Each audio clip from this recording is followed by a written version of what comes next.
la sociedad española el máximo pesar y afecto a los familiares y a los amigos de las personas fallecidas por la pandemia del coronavirus.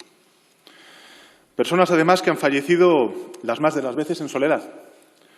Familiares que, en el marco de la soledad, han tenido que decir adiós a sus seres queridos sin poder acercarse a ellos. Personas que no han podido ver a sus nietos.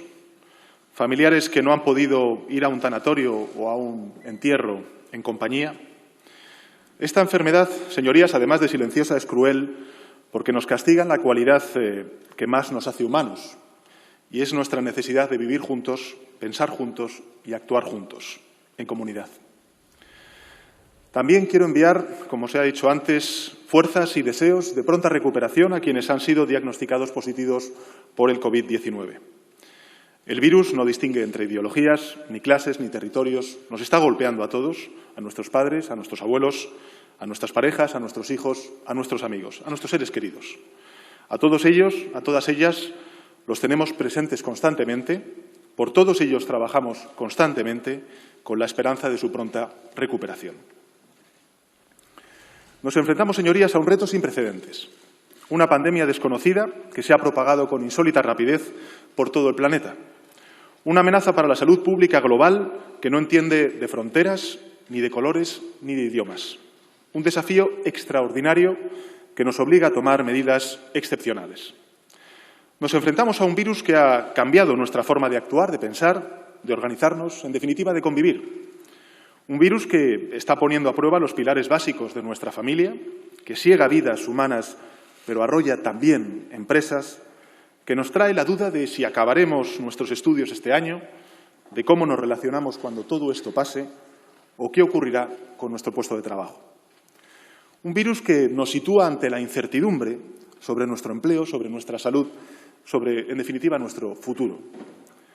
No hemos vivido nunca nada igual. Y nuestra sociedad, que se había acostumbrado a incorporar cambios que ensanchaban las posibilidades de conocimiento, de disfrute, de salud y de vida, se encuentra ahora librando una guerra para defender lo que ya dábamos por cierto, por hecho: la seguridad de movernos en libertad, la libertad de relacionarnos en la proximidad. A veces, señoría, y esto ocurre mucho en la historia de la humanidad, nos podemos confundir al elegir a nuestro enemigo. Pero nuestro enemigo, el de todos nosotros, es claro. Es un virus al que hay que hacer frente con responsabilidad, con disciplina, con contundencia y con toda la fuerza y los recursos de nuestro sistema público, con todo el peso de nuestra acción como sociedad. Hace algunas décadas se llegó a decir que no existe la sociedad, que solo existían hombres y mujeres. Pues era mentira. Si alguien seguía dudando, ahora tiene la prueba. Sí existe la sociedad. Ahí la tenemos, ahí fuera, recluida y unida en la lucha común, reclamando la fortaleza de lo público, de lo colectivo, para acabar con un virus terrible. Señorías, aunque conocen todos ustedes los antecedentes, quiero contextualizar lo que nos está sucediendo. A finales de 2019, en diciembre de 2019, salieron a la luz los primeros casos de víctimas mortales por COVID-19 en la provincia china de Wuhan. Desde entonces, cientos de miles de personas, repartidas por más de 100 países, han sido contagiadas por el virus. En enero de 2020, el Gobierno de España se puso en alerta y atendió a quienes más saben, los científicos. El conjunto del Gobierno, a través del ministro de Sanidad, siguió fielmente las directrices y recomendaciones de los expertos y activó un protocolo de seguimiento sanitario y transparencia informativa permanente. El doctor Fernando Simón, quien desde hace casi 8 años dirige el Centro de Coordinación de Alertas y Emergencias Sanitarias, ha explicado en numerosas ocasiones que este tipo de virus nos expone a escenarios dinámicos y cambiantes que reconfiguran en consecuencia permanentemente nuestra respuesta a esta situación. Durante febrero y la primera semana de marzo nos encontrábamos en una fase de contención que pasó luego a ser una contención reforzada. Después, las circunstancias nos exigieron pasar a una fase de mitigación, para lo que se hizo necesario el recurso a un instrumento jurídico excepcional que contempla nuestra Constitución, que es el estado de alarma, al que me referiré extensamente más adelante. En una fase de mitigación son 3 los objetivos que se persiguen. En primer lugar, anteponer la protección de las personas más expuestas a sufrir las formas más severas de la enfermedad, es decir, las personas con edad avanzada y quienes sufren dolencias crónicas previas que les hagan más vulnerables. En segundo lugar, blindar al máximo las capacidades del sistema público de salud, protegiendo a los profesionales sanitarios y a quienes cubren servicios básicos. Y, en tercer lugar, proteger a toda la población respaldando las medidas de higiene básicas con nuevas medidas de máximo distanciamiento social que eviten los encuentros entre personas y reduzcan, en consecuencia, las posibilidades de transmisión. Todo ello origina, pues lógicamente, las consecuencias económicas, sociales y de orden público que conocen y que requiere una intervención coordinada, centralizada, única, en definitiva, en nuestra historia democrática y que se justifica plenamente por un interés común de máxima prioridad. Esto es, la salvaguarda de la salud de todos los ciudadanos y la protección de nuestros recursos productivos mediante la activación de todas nuestras instituciones colectivas. Señorías, miremos al país que miremos, debemos comparar nuestra situación desde un claro punto de partida. España está en primera fila de los sistemas sanitarios más eficaces y más sólidos del mundo. Y esta no es una cuestión de opinión, lo corroboran informes como el Índice de Seguridad Sanitaria Global de la Universidad Johns Hopkins o el ranking de eficiencia sanitaria de la Organización Mundial de la Salud. Porque, como he dicho antes, la salud no entiende de colores, ni ideologías, ni territorios. La pandemia se ha expandido por más de 150 países y ya está presente en los 5 continentes. Afecta a representantes políticos de cualquier ideología, a celebridades de cualquier sector y a ciudadanos anónimos de cualquier origen, raza, género o edad. Un desafío humano de estas dimensiones solo podemos afrontarlo desde la máxima movilización de todos los recursos disponibles y bajo el principio básico de la unidad de acción. Una unidad de acción que nos apela a todos por encima de las siglas. Nos encontramos ante una emergencia sanitaria, social, económica, que exige de nosotros estar a la altura de las circunstancias y valorar los servicios públicos como lo está haciendo el conjunto de la ciudadanía española, más que nunca y desde sus ventanas. Ese es el mensaje que trasladé al conjunto de presidentas y presidentes autonómicos por videoconferencia el pasado domingo, una cita muy relevante en la que conseguimos un triple logro. Reunir, en primer lugar, a todas las comunidades y ciudades autónomas por primera vez desde el año 2009, garantizar una periodicidad semanal de la convocatoria y cerrar filas en torno a la batalla común del coronavirus. También he conversado con los principales líderes de los partidos de la oposición para escuchar sus sugerencias y convenir que es el momento de la coordinación, de la cooperación y de la solidaridad. A todos ellos, a todas ellas, quiero extender también mi agradecimiento. Es el momento de nuestro sistema público, señorías, de nuestros servicios públicos. Es el momento de despertar y reconocer el valor de nuestra sanidad, porque defendiéndola y reforzándola, estamos reforzando también y defendiendo el dique de contención para hacer frente a cualquier adversidad. Señorías, España, como el resto del mundo, ha vivido ya muchas crisis sanitarias, algunas de ellas muy recientes. Tras la pandemia del SIDA en los años 80, hemos sufrido la crisis del ébola en el año 2014 o la crisis de la gripe aviar y de las vacas locas. La última pandemia declarada por la Organización Mundial de la Salud fue la de la gripe A en el año 2009, que duró algo más de un año y dejó centenares de miles de muertos en todo el mundo. De todas estas emergencias de salud pública podemos sacar algunas conclusiones. En primer lugar, que cada una de ellas tiene sus singularidades y que se manifiestan de modos tan variables que dificultan al máximo su predicción. En segundo lugar, que la experiencia acumulada en las crisis anteriores puede aprovecharse solo parcialmente en las crisis presentes. Y en tercer lugar, que las únicas normas comunes de acción que pueden establecerse siempre son las siguientes.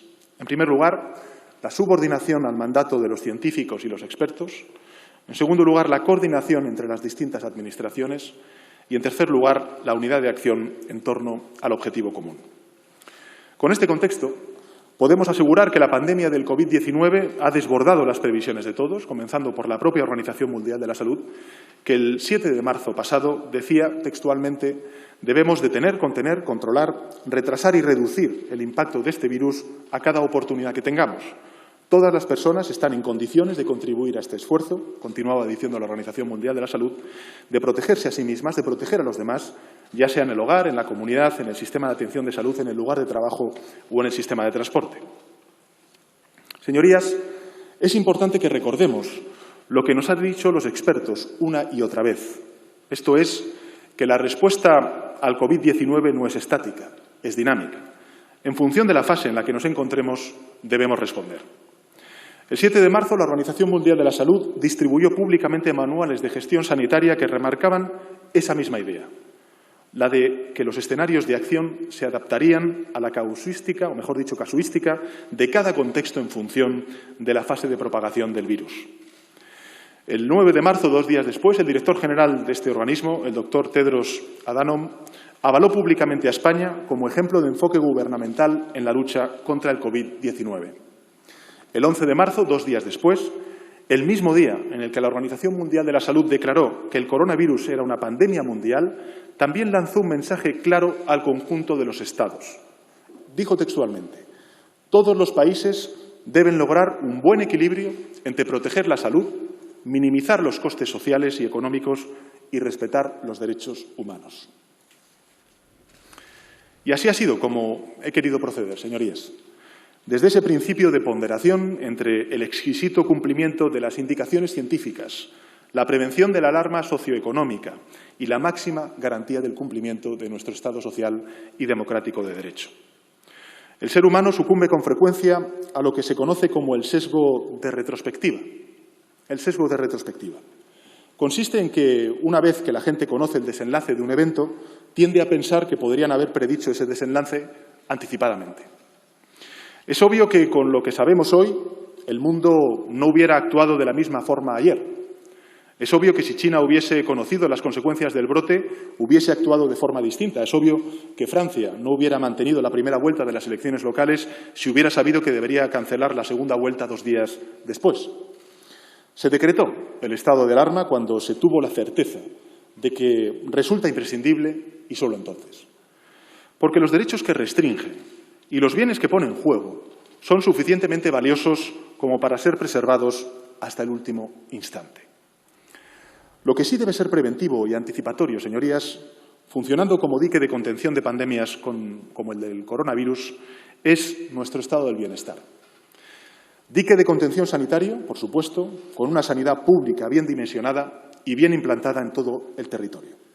Por eso quiero anunciarles, señorías, que cuando pase esta situación de emergencia, que va a pasar, el Gobierno impulsará una comisión de estudio y evaluación que analice con rigor la situación en la que se encuentra la sanidad pública en nuestro país y elabore un libro blanco a fin de realizar los ajustes y cambios que se revelen necesarios.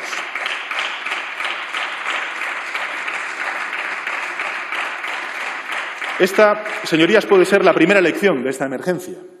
Protejamos nuestro sistema público de salud y reforcemos nuestro estado del bienestar. Es el bien más precioso que poseemos como país. Es la mayor conquista de nuestra democracia junto con ella misma, con la democracia. Es el mayor logro colectivo que atesoramos y tenemos que defenderlo.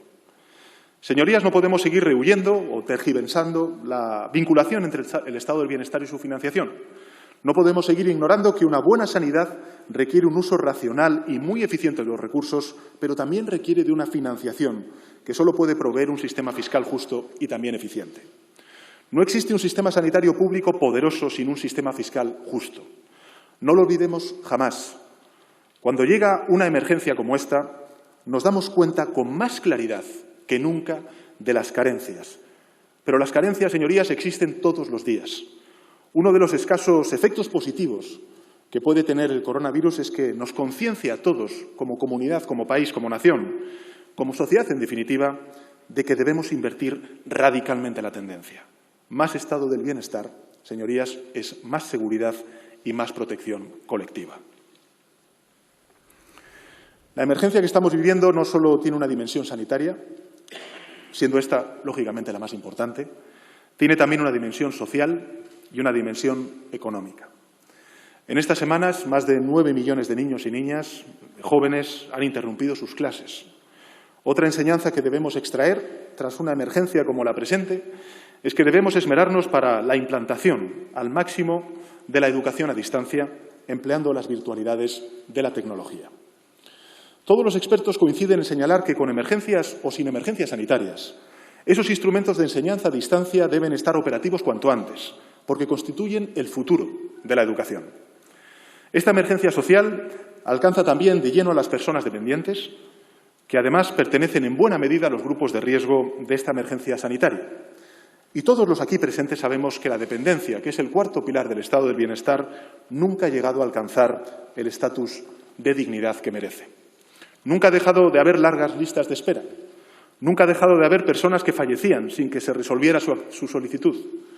Nunca ha dejado de haber, en suma, una aplicación insuficiente, reconozcámoslo, de esta ley.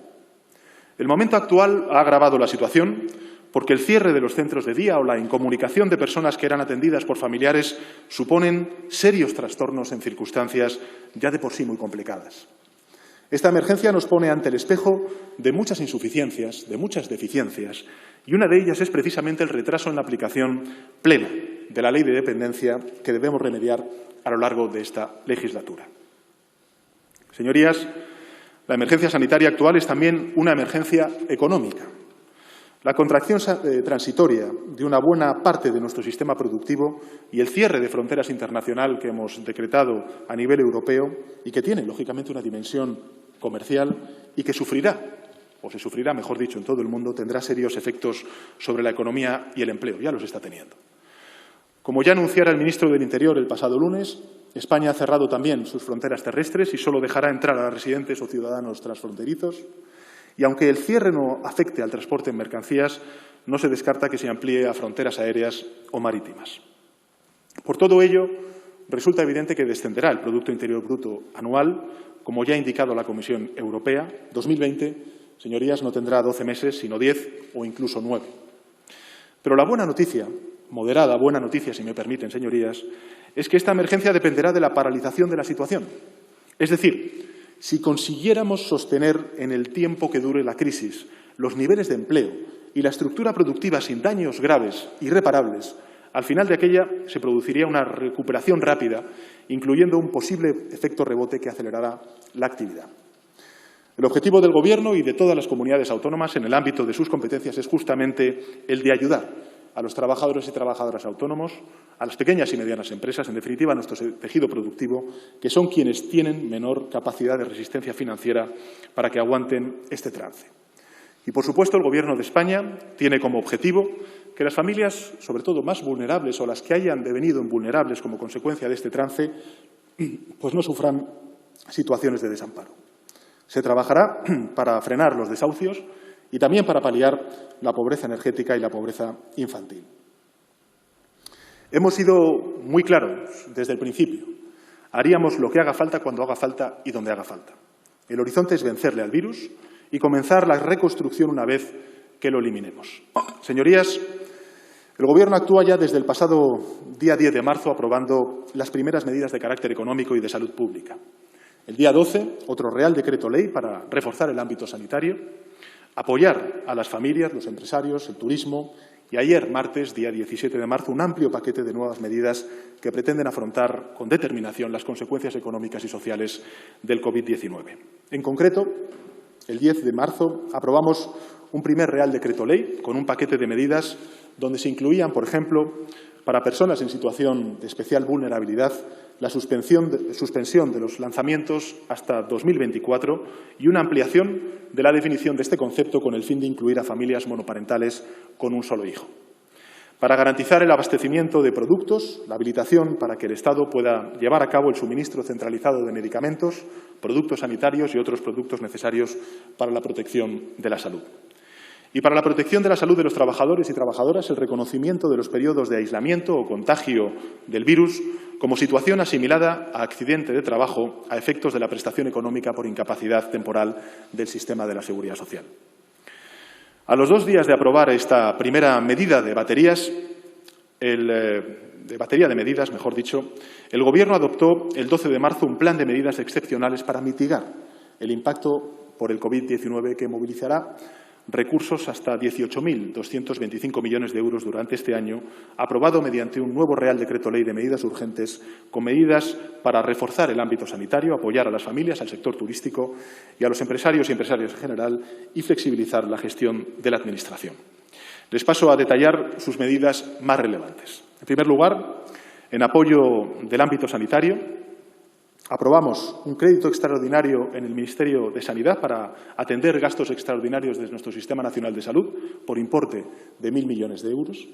Actualizamos las entregas a cuenta del sistema de financiación de las comunidades autónomas.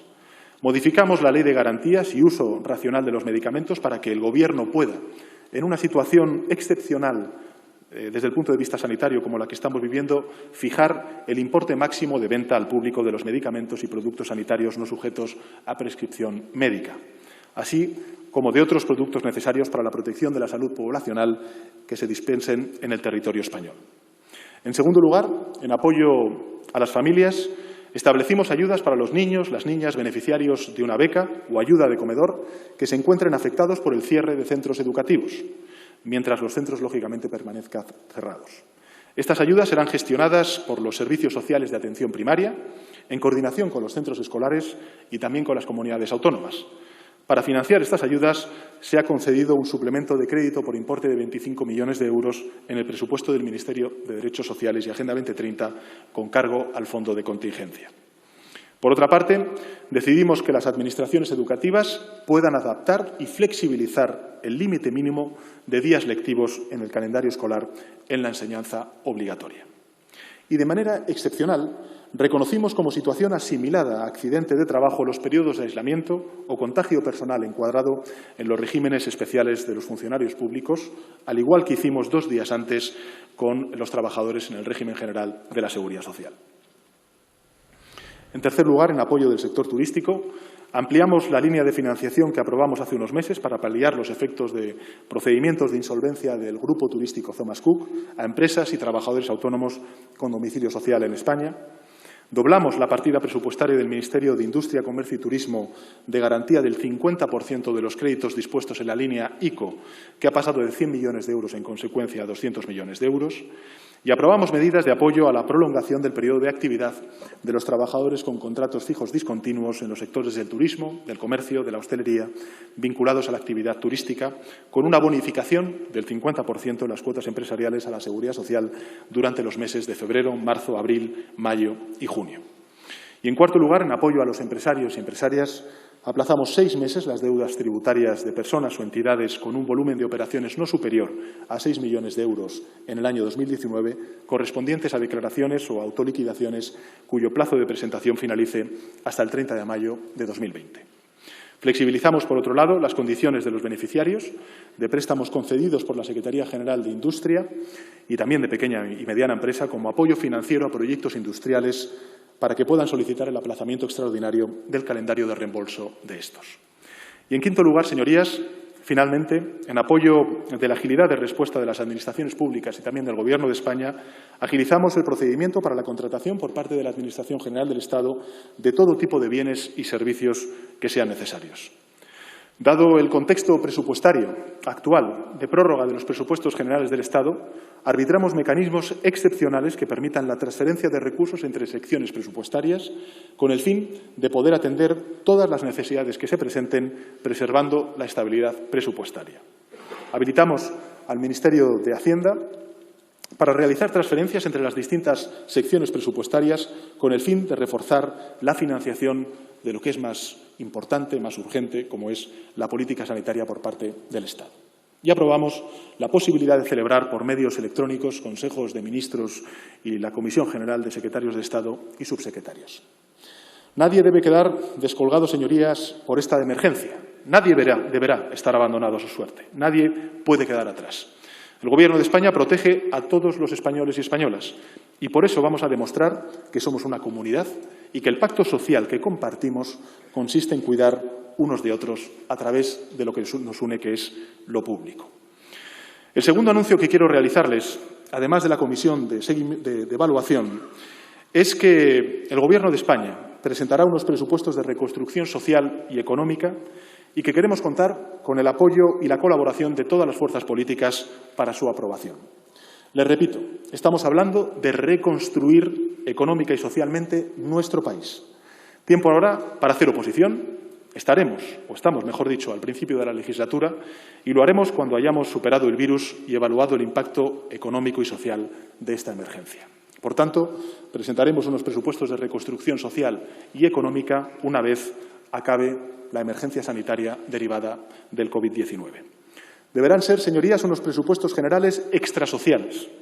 La evidencia y la experiencia a lo largo del pasado siglo, del siglo XX, nos demuestra hacia qué dirección debemos ir y hacia dónde no tenemos ni debemos ir. Debemos ir hacia la protección y la seguridad de nuestro estado del bienestar, hacia el fortalecimiento de los servicios públicos y de nuestro Sistema Nacional de Salud, hacia la defensa de nuestra economía y la protección de nuestras familias y de nuestras empresas. Unos presupuestos de reconstrucción social y económica destinados a brindar seguridad y protección al conjunto de la ciudadanía. La ciudadanía ha de sentirse segura. Nadie puede quedar atrás. Y nosotros, en nombre de todos, en representación del Estado, tenemos que garantizarlo. Podemos garantizarlo.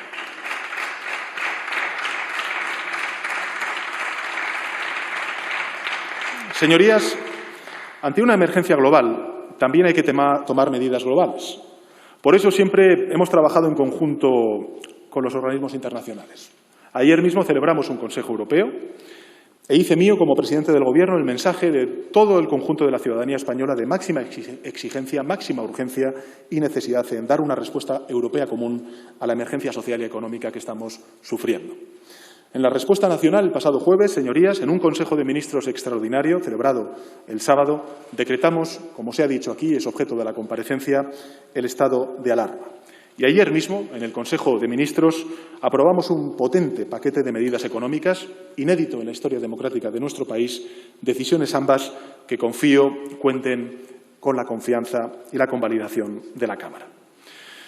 El estado de alarma, señorías, fue decretado en virtud del artículo 4, apartado B, de la Ley Orgánica 4/1981, del 1 de junio, de los estados de alarma, excepción y sitio, y que habilita al Gobierno de España en el ejercicio de las facultades que le atribuye el artículo 116.2 de la Constitución para declarar el estado de alarma en todo o en parte del territorio nacional cuando se produzcan crisis sanitarias que supongan alteraciones graves de la normalidad.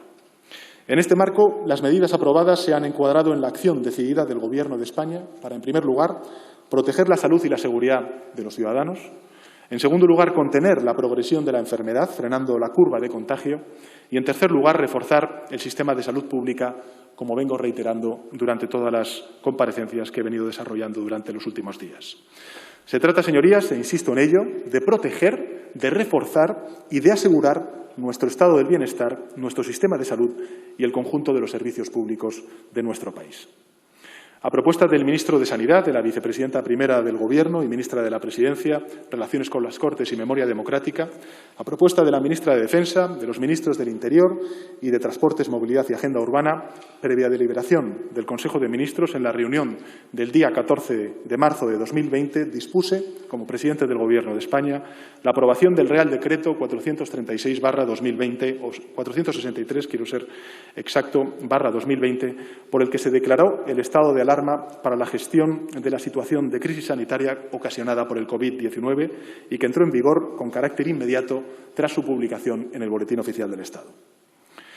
Las medidas que contiene el presente Real Decreto son duras, muy exigentes, pero son las imprescindibles para hacer frente a la situación y resultan proporcionadas, en consecuencia, a la extrema gravedad en la que nos encontramos. En primer lugar, la declaración del estado de alarma afecta a todo el territorio nacional durante 15 días, como establece la Constitución española. Ya llevamos 4 días. Desde su aprobación, la autoridad competente en todo el país es el Gobierno de España. Y, como saben, este periodo podrá prorrogarse con la autorización del Congreso de los Diputados, con su apoyo, en definitiva, señorías, en caso de que fuera necesario. También son autoridades competentes delegadas en sus respectivas áreas de responsabilidad las siguientes personas: la ministra de Defensa, Margarita Robles, el ministro del Interior, Fernando Grande Marlaska, el ministro de Transportes, Movilidad y Agenda Urbana, José Luis Ábalos, y el ministro de Sanidad, Salvador Illa. En aquellas áreas de responsabilidad que no recaigan en la competencia de alguno de los ministros que he mencionado, la autoridad competente delegada es el ministro de Sanidad, Salvador Illa. Y, por tanto, todos ellos están habilitados, como ya está ocurriendo, y así lo estamos comunicando, para dictar los acuerdos, las resoluciones, las disposiciones, las instrucciones interpretativas que, en la esfera específica de su actuación, sean necesarios para garantizar la salud de toda la ciudadanía y también la seguridad del país. En segundo lugar, las fuerzas y cuerpos de seguridad del Estado, todos los cuerpos de policía de las comunidades que tengan policía propia y de las corporaciones locales, a efectos de este Real Decreto, quedan bajo las órdenes directas del Ministro del Interior. Y, por tanto, también los servicios de intervención y asistencia en emergencias de protección civil, definidos en el Sistema Nacional de Protección Civil, actúan bajo la dependencia funcional del Ministro del Interior. Y, además, estamos disponiendo de la actuación imprescindible de las Fuerzas Armadas. Cada Administración, Ministro del Interior, Ministerio de Defensa, conservará las competencias que le otorga la legislación vigente en la gestión ordinaria de sus servicios para adoptar las medidas que estime necesarias, pero siempre, y quiero subrayarlo esto, en el marco de las órdenes directas de la autoridad competente, que es el Gobierno de España. En tercer lugar, durante la vigencia del estado de alarma, las personas solo podrán circular por las vías de uso público para la realización de actividades que han sido perfectamente delimitadas y que están detalladas en el Real Decreto que traigo a la Cámara. Se debe circular individualmente, excepto aquellas personas con dificultad de movilidad, que podrán ir acompañadas. También ayer mismo dimos una orden para ampliar la casuística en esta cuestión. También se permitirá la circulación de vehículos particulares por las vías de uso público para la realización de esas actividades y, por supuesto, también para el repostaje en gasolineras o estaciones de servicio. Y, señorías, permítanme recordarles en este aspecto que hay personas que están conviviendo con personas con las que no desean convivir. Me refiero especialmente a las mujeres víctimas de la violencia de género que están conviviendo con sus maltratadores. Ellas viven una doble amenaza, que es la amenaza de la violencia machista por ser mujeres y también la amenaza del virus. Señorías, es también nuestra responsabilidad protegerlas.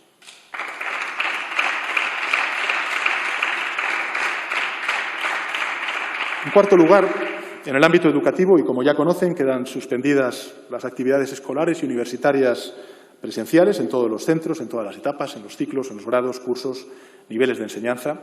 Durante el periodo de suspensión se mantendrán las actividades educativas a través de las modalidades a distancia y online, siempre que ello resulte posible. En quinto lugar, está suspendida toda la actividad comercial minorista, a excepción de los comercios de alimentos, bebidas, productos y bienes de primera necesidad, los establecimientos farmacéuticos, médicos, ópticas, de productos ortopédicos, higiénicos, prensa, combustible, estancos, equipos tecnológicos y de telecomunicaciones, alimentos para animales de compañía, tintorerías y comercio por Internet, telefónico o por correspondencia. También en este asunto hemos aumentado la casuística, por ejemplo, a las clínicas veterinarias. Se suspende cualquier otra actividad o establecimiento que pueda suponer un riesgo de contagio y queda suspendida la posibilidad de consumo de productos en los propios establecimientos y se evitarán aglomeraciones controlando que consumidores y empleados mantengan la distancia de seguridad que nos recomiendan las autoridades sanitarias de al menos 1 metro. En sexto lugar, en el entorno de la cultura y del deporte, y quiero en este sentido trasladar un mensaje de empatía a los deportistas que se están preparando precisamente para las Olimpiadas de 2020 y que están en sus casas. Como digo, en el entorno de la cultura y del deporte se suspenden las aperturas al público de museos, de archivos, de bibliotecas, de monumentos, de locales, de establecimientos en los que se desarrollen espectáculos públicos, actividades deportivas y de ocio, así como las actividades de hostelería y de restauración. Las cafeterías y los restaurantes permanecerán cerrados al público y quedan suspendidos también los desfiles y las fiestas populares. En séptimo lugar, la asistencia a los lugares de culto y las ceremonias civiles y religiosas se condicionan a la adopción de medidas organizativas consistentes en evitar aglomeraciones de personas. En octavo lugar, es nuestra obligación adoptar medidas inmediatas dirigidas a reforzar el Sistema Nacional de Salud en todo el territorio nacional.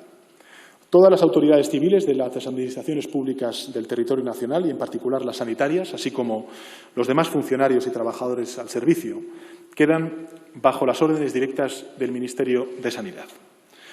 Las administraciones públicas autonómicas y locales mantendrán la gestión, dentro de su ámbito de competencias, de los correspondientes servicios sanitarios, asegurando en todo momento su adecuado funcionamiento, como ha sido hasta el momento. Y todos los medios sanitarios civiles, militares, públicos y privados se ponen a disposición del Ministerio de Sanidad. En este sentido, y en noveno lugar, para el aseguramiento del suministro de bienes y servicios necesarios para la protección de la salud pública, el ministro de Sanidad impartirá, como así lo ha estado haciendo, las órdenes necesarias para asegurar el abastecimiento del mercado. Podrá intervenir y ocupar transitoriamente industrias, fábricas, talleres, explotaciones o locales de cualquier naturaleza, incluidos los centros, servicios y establecimientos sanitarios de titularidad privada, y podrá practicar requisas temporales o imponer prestaciones personales obligatorias. En décimo lugar, el ministro de Transportes, Movilidad y Agenda Urbana está habilitado para dictar los acuerdos, las resoluciones, las disposiciones que, en la esfera específica de su actuación, sean necesarios para garantizar los servicios de movilidad ordinarios, extraordinarios, en orden a la protección de personas, bienes y lugares. En concreto, el Gobierno ha querido mantener el 100% de los servicios ferroviarios de cercanías, de transporte público de viajeros por carretera, ferroviarios y marítimo.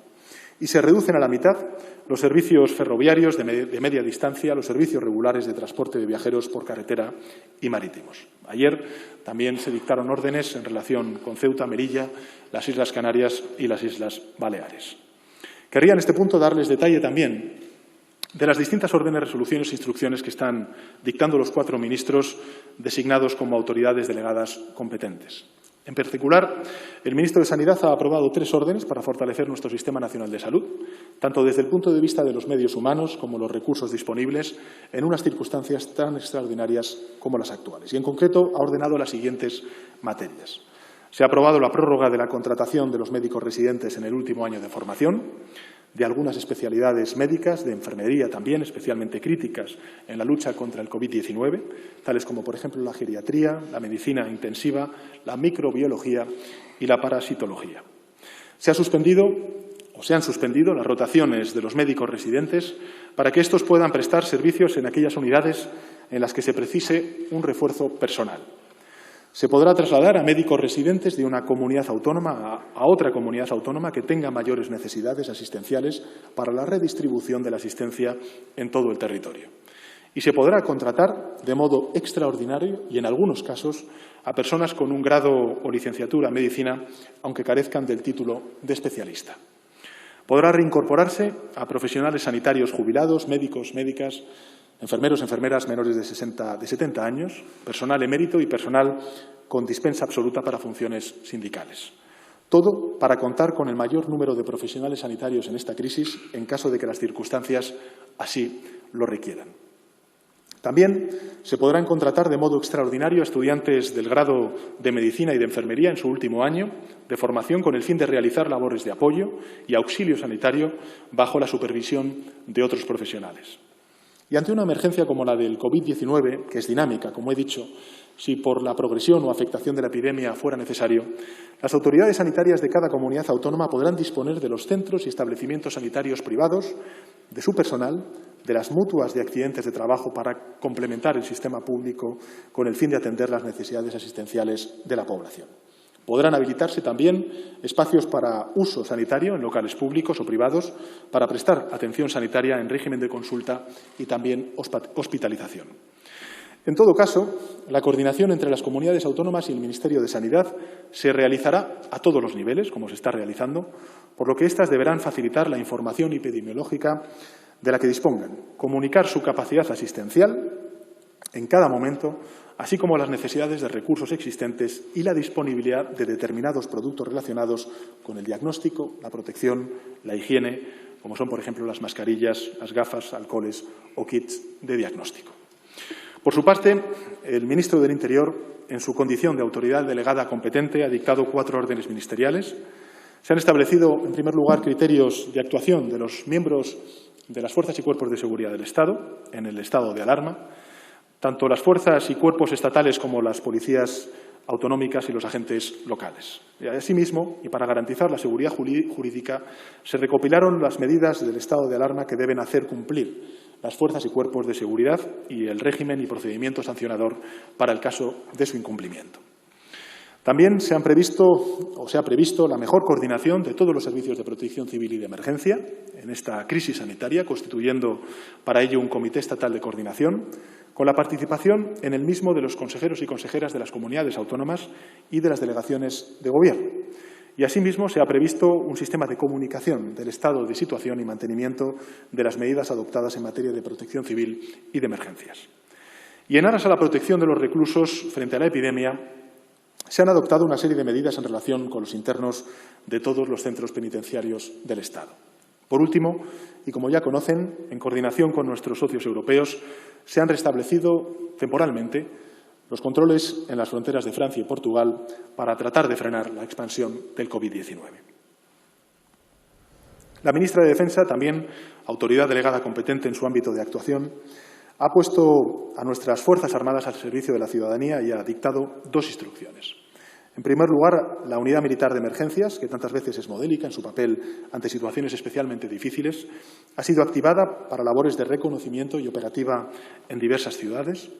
Además, también se han puesto a disposición del operativo frente a la pandemia otras capacidades militares, tales como las del transporte logístico terrestre, aerotransporte general, capacidades de aerotransporte medicalizado, control del tráfico aéreo, de la navegación marítima, de los puertos, de los aeropuertos, los alojamientos logísticos, establecimiento de campamentos militares y la Inspección General de Sanidad de la Defensa.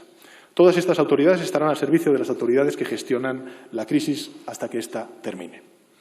Como no puede ser de otra forma, conociendo la vocación de servicio de nuestras Fuerzas Armadas, todos los militares estarán a disponibilidad permanente para el servicio. Y además, se podrá contar también con el personal en reserva, incluyéndose específicamente al personal militar sanitario que podrá ser requerido por las autoridades sanitarias en caso de que las necesidades asistenciales así lo requieran. Todo el personal de la red sanitaria militar se encuentra en disposición de incorporarse a su destino tan pronto como sea requerido y con la entrega que les caracteriza. Esto es, reduciendo sus permisos al mínimo imprescindible. Y bajo el mando del GEMAT se ha constituido un centro de coordinación en el que se integrarán las autoridades y mandos militares para la mejor coordinación de las capacidades disponibles y en contacto permanente con las otras autoridades delegadas competentes en esta crisis. El Ministerio de Defensa, además, servirá de apoyo al Ministerio de Derechos Sociales y Agenda 2030 y los servicios sociales para la protección de las personas sin hogar y en asentamientos chabolistas en todo el territorio nacional. Y por último, pero no menos importante, lógicamente, el ministro de Transportes, Movilidad y Agenda Urbana ha adoptado otras 5 órdenes ministeriales en ejercicio de su habilitación. En primer lugar, se ha adecuado el servicio de transporte público a la situación originada por el COVID-19 y se ha habilitado a cada autoridad autonómica y local competente a poder fijar los porcentajes de reducción de los servicios de transporte público de su titularidad de acuerdo a la realidad de necesidades de movilidad existente y la evolución de la situación sanitaria, garantizando en consecuencia que los ciudadanos puedan acceder a sus puestos de trabajo y los servicios básicos en caso necesario. Se han dictado una serie de medidas dirigidas a los trabajadores de determinados sectores profesionales, como por ejemplo los conductores, para que puedan disponer de servicios de restauración durante sus jornadas, o como los trabajadores y trabajadoras y pasajeros de aeródromos de uso público para que dispongan de los establecimientos que sean imprescindibles para atender sus necesidades esenciales. Todo ello con las debidas medidas de contención. También se ha velado por la protección de las ciudades autónomas de Ceuta y Melilla, razón por la que se ha procedido a limitar los vuelos en helicóptero, el desembarco de los buques de servicio de línea regular, garantizándose el abastecimiento y los vuelos médicos. Cuestión esta, la de Ceuta y Melilla y también las Islas Canarias y Baleares, que ha sido ampliada y revisada en el día de ayer. Finalmente, se han establecido mensajes informativos obligatorios en los procesos de venta online de billetes, informando que se desaconseja viajar salvo por razones inaplazables. Señorías, quiero enviar un mensaje de tranquilidad absoluta, porque el Gobierno de España está garantizando el suministro alimentario en todos los supermercados y tiendas de alimentación. También el suministro de energía eléctrica, de gas natural y derivados del petróleo. Informarles también que todas las infraestructuras críticas están adoptando, mejor dicho, las medidas necesarias para asegurar la protección de los servicios esenciales que les son propios. Esta misma exigencia la aseguraremos también para aquellas empresas, también proveedores, que no teniendo la consideración de infraestructuras críticas son esenciales para garantizar el abastecimiento de la población y los propios servicios esenciales. El segundo decreto que proponemos convalidar en esta Cámara, señorías, contiene un conjunto de medidas económicas que aprobó ayer el Consejo de Ministros en sesión ordinaria y que están absolutamente encaminadas a mantener el pulso de la economía durante este paréntesis y a no dejar a nadie atrás.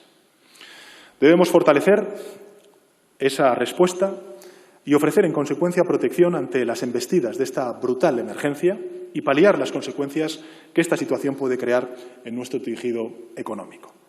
Paso a detallar a continuación las mencionadas medidas económicas y sociales, las que van a suponer la mayor movilización de recursos económicos de la historia democrática de nuestro país y, además, se van a realizar en muy poco tiempo.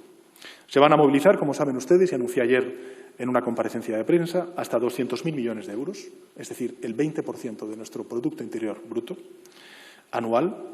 De esa cantidad, 117.000 millones de euros serán íntegramente públicos y el restante se complementará con la movilización de recursos privados. El Gobierno va a realizar un esfuerzo decidido para responder a la magnitud de la emergencia que esta crisis sanitaria supone para nuestro país. El objetivo es afrontar las repercusiones sociales, económicas, sin escatimar recursos a fin de responder con eficacia a todos los que más lo necesitan en esta crisis.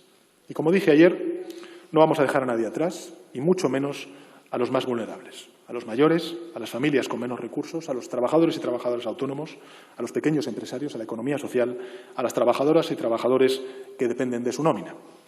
A todos ellos les vamos a proteger mientras dure esta crisis.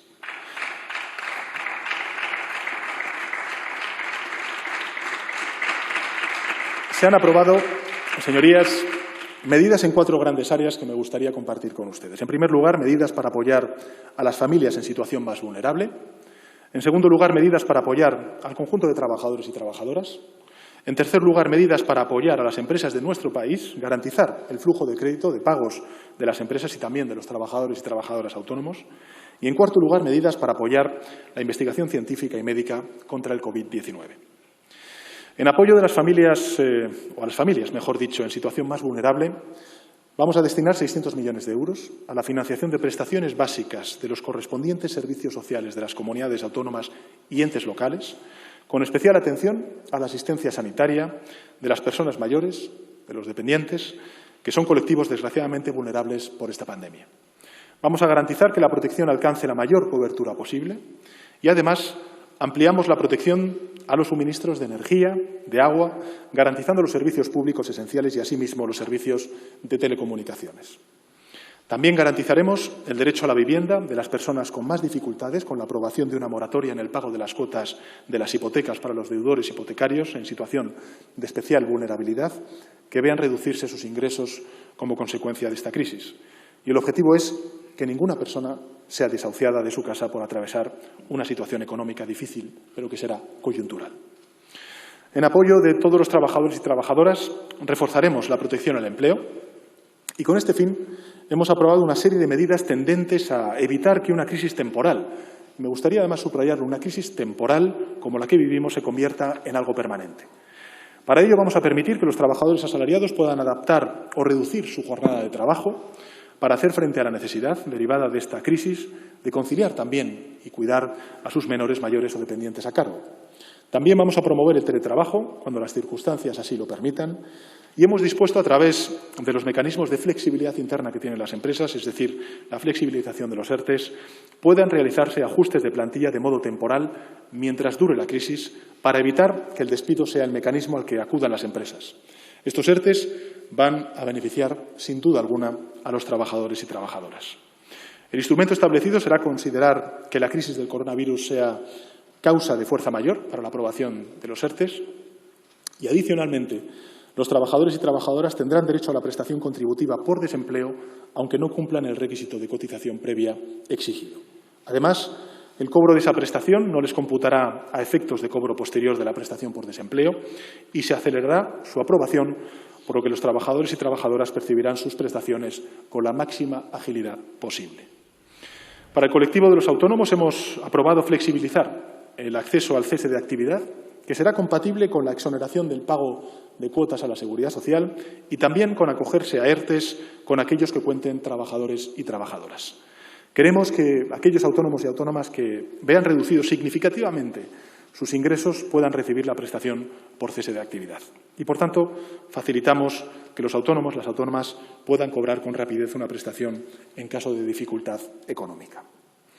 Las medidas aprobadas anteponen, señorías, la flexibilidad, la reducción de la jornada, la conciliación y la suspensión de los contratos como opción frente al despido de los trabajadores. Queremos que se mantenga el empleo. De ahí el llamamiento que hice a los empresarios y empresarias el día de ayer. Que las empresas sepan que el Gobierno les ayudará a superar esta crisis temporal. Y subrayo lo de temporal, pero que seguirán necesitando a sus trabajadores y trabajadoras cuando superemos esta crisis y la actividad económica recupere en consecuencia la normalidad. Durante los ERTE se exonerará al empresario de la aportación empresarial de las cuotas de la Seguridad Social con el fin de aliviar las cargas financieras de las empresas y recuperar el empleo cuanto antes. En apoyo de las empresas y de los autónomos y para garantizar su liquidez, hemos aprobado dotar de la liquidez necesaria a nuestras empresas para mantener su operatividad mientras dure esta crisis temporal. Un problema de liquidez temporal no puede convertirse en un problema de solvencia, por lo que vamos a garantizar liquidez a las empresas solventes para que se mantenga el empleo y la actividad económica. Para ello se ha aprobado una línea de avales y garantías públicas por un valor de hasta 100.000 millones de euros. 100.000 millones de euros, señorías, lo que permitirá movilizar entre 150.000 y 200.000 millones de euros en nuestro sistema económico, incorporándose el sector privado. El Estado será el garante de las operaciones. Adicionalmente, se han aprobado líneas de avales por importe de 2.000 millones de euros para las empresas exportadoras con mecanismos ágiles y favoreciendo especialmente a las pequeñas y medianas empresas. También se ha aprobado una medida extraordinaria destinada a las explotaciones agrarias afectadas por la sequía, que se vio beneficiada por préstamos que temporalmente quedan prorrogados. Y además, vamos a acelerar la puesta en marcha de varios programas de apoyo a la digitalización, a la I+D, de las pequeñas y medianas empresas que van a facilitar la implantación del teletrabajo y, por último, para impedir que empresas de países de fuera de la Unión Europea puedan hacerse con el control de entidades españolas en sectores estratégicos, aprovechando la caída coyuntural del valor de sus acciones en esta situación de crisis, hemos reformado la normativa sobre inversiones exteriores. Y, finalmente, en apoyo de la investigación científica y médica contra el COVID-19, nos comprometemos con la investigación científica para el desarrollo de una vacuna y de una cura definitiva para el COVID-19 y, por ello, entre otras medidas, destinaremos recursos por valor de 30 millones de euros al Consejo Superior de Investigaciones Científicas y al Instituto Carlos III con el fin de que avancen en el hallazgo de la vacuna frente al COVID-19. Señorías, en el frente sanitario, el empeño colectivo de parar al virus, lo he dicho en alguna otra comparecencia, tiene los siguientes hitos. En primero, será doblegar la curva, superar el pico de propagación de la enfermedad. Quedan aún días para alcanzar este momento, pero cuanto antes lleguemos a este punto, más nos acercaremos a la meta final. El segundo hito será cuando el saldo de altas médicas sea superior al de nuevos infectados. Transcurrirán para ello semanas entre el primer y el segundo momento, pero también, estoy convencido, lo vamos a alcanzar. Estaremos cerca de la victoria sobre el virus cuando los contagios caigan en picado a la misma velocidad que hoy suben. Este será el tercer hito de esta batalla y llegará tras alcanzar los dos primeros. Y la victoria será total cuando dispongamos de una vacuna que permita evitar y eliminar la infección. Y del mismo modo, en el frente económico, el primer hito será frenar la caída de la producción y la destrucción de empleo. El segundo hito será doblegar esa curva de caída. Y la meta será iniciar la recuperación en cuanto a la emergencia sanitaria quede atrás, relanzando la economía, es decir, nuestra producción y nuestro empleo, para que la salida de la emergencia económica en la que estamos inmersos sea en forma de V y no de L, para que la caída venga seguida de una recuperación y no de un estancamiento. Señorías, lo he dicho al principio de mi intervención, creo que es el sentir compartido del conjunto de la ciudadanía española y estoy convencido también de las fuerzas parlamentarias aquí presentes. Todos tenemos un enemigo común, que es el virus. Y le estamos haciendo frente con todo el peso del Estado y de nuestros servicios públicos. Por ello, permítame que haga un llamamiento. Llamo en primer lugar a la unidad política. Llamo en primer lugar a la unidad política. Un mensaje que en la última semana me han escuchado repetir sin descanso, que hoy quiero traer ante esta Cámara con la solemnidad que la ocasión merece. Una pandemia de estas características no respeta mapas, administraciones ni partidos políticos. Una pandemia como la presente no distingue colores, ni ideas, ni fronteras. Una pandemia como esta es un enemigo de todos y por todos debe ser combatido mediante la unión y la responsabilidad colectiva. Como presidente del Gobierno de España he agradecido reiteradamente la positiva respuesta dada por los distintos responsables públicos. la superación de las distancias y los desacuerdos para unir fuerzas en una batalla como la que ahora libramos es algo que nos reconcilia a todos con el ejercicio de la política entendida en su más alta y noble expresión. Este Gobierno mantiene una confianza absoluta en la excelencia de nuestras administraciones autonómicas y locales, y quiero subrayarlo y reconocerlo ante ustedes. Todas y cada una de ellas se encuentran sobradamente preparadas para asumir de forma impecable las labores que les corresponden en la gestión de una crisis sin precedentes y siguiendo los 3 principios que he expuesto en distintas comparecencias de coordinación, de cooperación y de colaboración. Por eso mismo es imperativo que nos mantengamos en esa vía. Nuestras preferencias y prioridades han cambiado por completo, señorías. Nos encontramos en un escenario absolutamente distinto de todo lo que habíamos conocido hasta ahora.